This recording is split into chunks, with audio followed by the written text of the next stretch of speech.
For all of us, there's probably some AI in the tools that we're using. We're just not even thinking of it.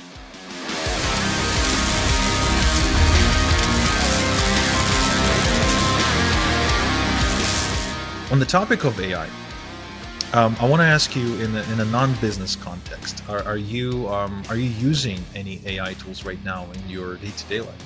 No, not really. I'm a little weird, which might be older in the fact that I've now worked online 27 years, that I don't use as many tech tools as the average person away from business. Okay. I enjoy being in the outdoors.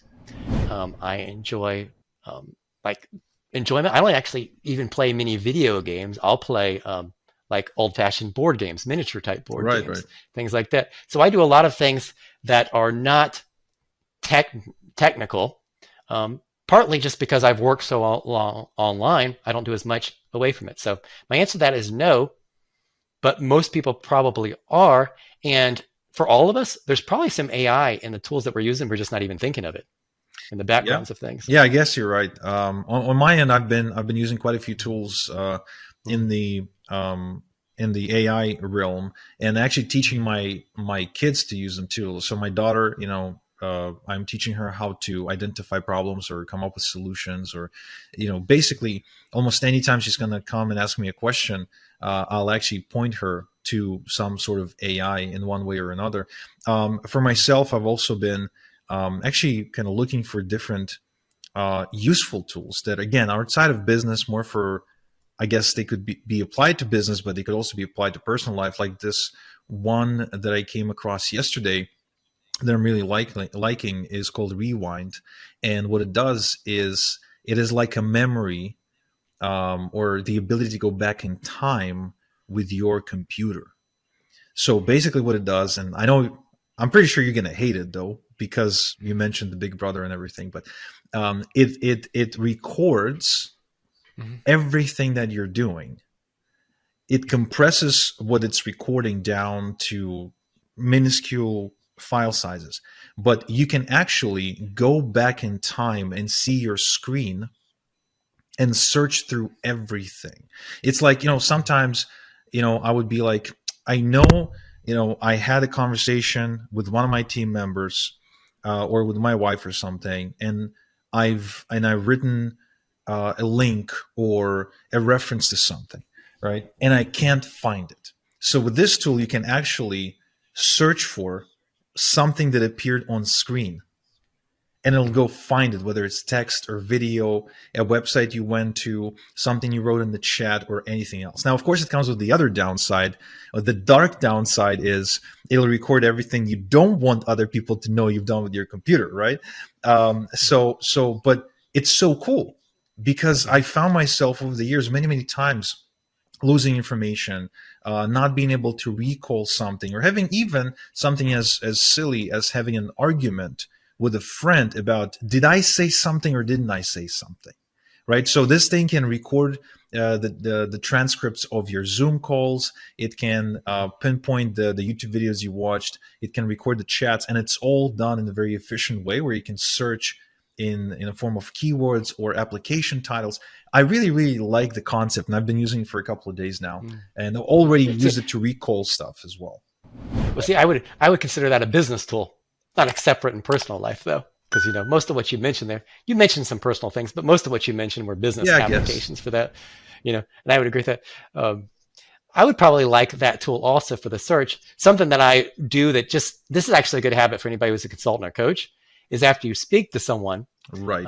we record all calls, just like you said, all calls are recorded. A lot of times after you speak to someone, you then email them the key notes of what you just Right. discussed. That's always a good practice anyway, which then means you can search real quick in your email for anything. Yeah, yeah, absolutely. So, yeah, in general, to sum up about AI, I really want to see it develop. And your summary about where we're at with it right now, where right now you still have to be an expert, and the tool is just making you better at what you do, but not doesn't necessarily replace you. I think you're absolutely spot on with that description. I know we're coming on time, so I want to ask you one more question. So you've been in the game for, well, almost 30 years. but you've also lived in that time as well. So whether you choose to take this to business or personal, doesn't matter. What would you, if you had a chance to go back in time and meet up with yourself back in the year 2000 or something, what would you tell yourself? I would have told myself to think further into the future, because I made a lot of mistakes in the beginning, and a lot of internet marketers make it today, of living in the moment, creating offers for the moment, not creating the really long-term offers, not creating a team that was long-term. Because one of the big mistakes I made early on was I overwhelmed myself, overworked myself, not using as many team members as I should, and not putting as many systems in place as I should. So the thing I would go back and tell myself, okay, I want you to think further ahead. Dan Sullivan has some really good advice in his program. He tells people to think 25 years ahead, Right. which is insane in internet terms. And we said the same thing back in 2000. Look how fast things are moving. You can't think ahead 25 years. That's right. But look, 2000, we're now in 2023. We're at 23 years. We're almost at the 25 years now. Now, you can't predict how everything's going to look, but what you can do is you can come up with, what is my mission? Who is my audience? What can I help them do? What systems can I put in place? What phrases could I trademark? Like, I think I was the first one to ever use the phrase internet lifestyle. It just came as a passing. It was the title of an email, a subject line, the internet lifestyle.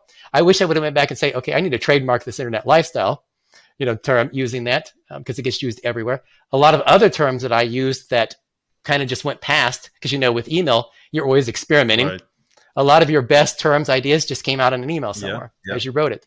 But I wish I would have trademarked more. I wish I would have thought further ahead, thinking about the systems, thinking about the long term of what I wanted to create and what I wanted to build up over time, because that would have been a much more effective business and would have had less stress on me than I did through the years. So that's what I would have told myself to do early on, is think longer term, not promotion of promotion, but think, okay, if I'm going to do a promotion today, a launch today, where does it go next year, 5 years from now? What's the next phase? Let's take a hard one. Let's say somebody's going to launch a product on AI. Well, we know that's going to change by next year. I would make sure, and see, I didn't do this in the original also, is I'd be thinking, okay, what are the basics with using AI? Can I put that into something? And then can I put all the stuff that's actual specific tools separately over here so that I can redo them quickly? And, how do we keep building up the systems? How do we keep building up the funnel? How do we keep building up the pieces? So I now have an offer that can be re-recorded, but will be the same offer essentially years into the future. Same thing with everything that you do in your business. Anything I do today, what does it look like 5 years from now? What does it look like 10 years from now? What does it look like 25 years from now? That's what I wish I would have done early on. Solid advice. Thank you. So, can you remind us once again, where can we go to get the Golden Glove method? Go over to mymarketingcoach.com, and mymarketingcoach.com. You go there, you'll find other freebies, other things just at the main website, and then just type in /golden-glove to go download your free cheat sheet and get access to, I think it's 3 free videos that teach you, especially on the problem, the promise, and the proof. The 3 P's of the Golden Glove.